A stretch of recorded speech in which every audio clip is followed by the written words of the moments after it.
Listen, I don't exactly know what you do or how you do it, but when you walk through these gates, things start happening. The press starts falling in line, the Secret Service gets extra secret, and when you go back out, everyone's breathing a little bit easier. Damn straight. It's April Ryan.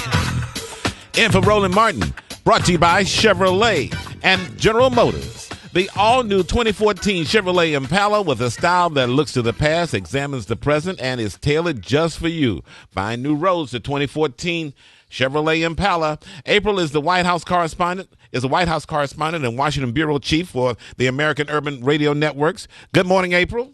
Good morning, Tom. Good morning, everyone. We are excited. The Butler is in the movie theaters across the nation today. The buzz is on. For those of us who have not previewed the movie yet, it's entertaining and deals with a lot of history. But one person who consulted on the movie is New Orleans native Admiral Steve Rochon, the first black White House usher serving presidential families and administrations during some of the George W. Bush and Obama years.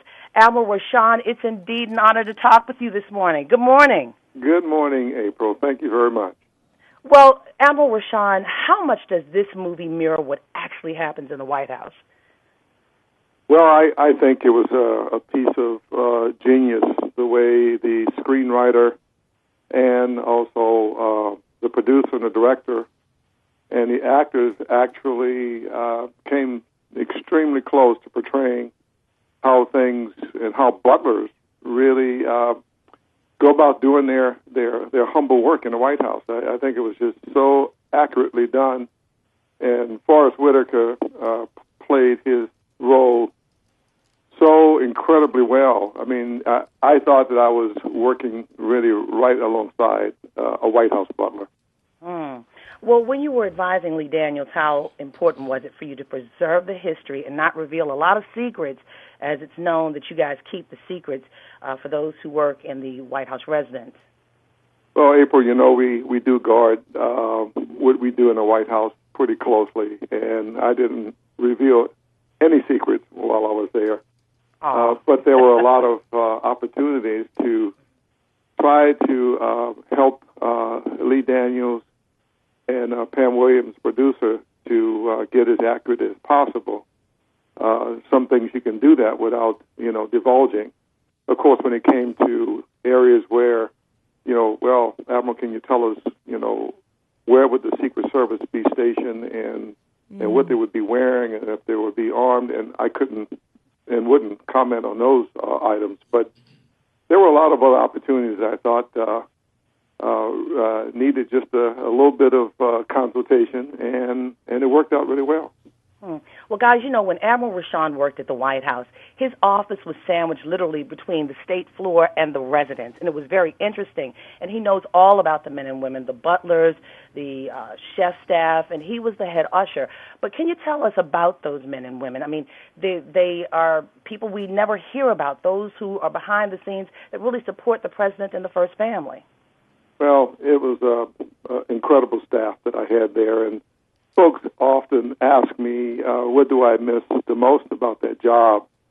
And my immediate response is always the people. There are 95 full-time staff in the residence, which is, as you say, sandwiched between the East and West Wing, and it's the original house that George Washington built.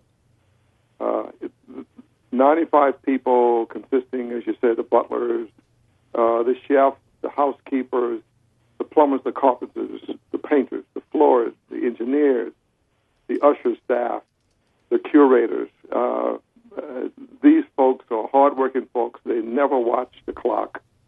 If there's an event, such as a state dinner entertaining the Queen of England, they're there to midnight, and they're there to do the job. And one thing I want to mention about the staff is, some people don't know what goes on behind the doors and how hard they really work.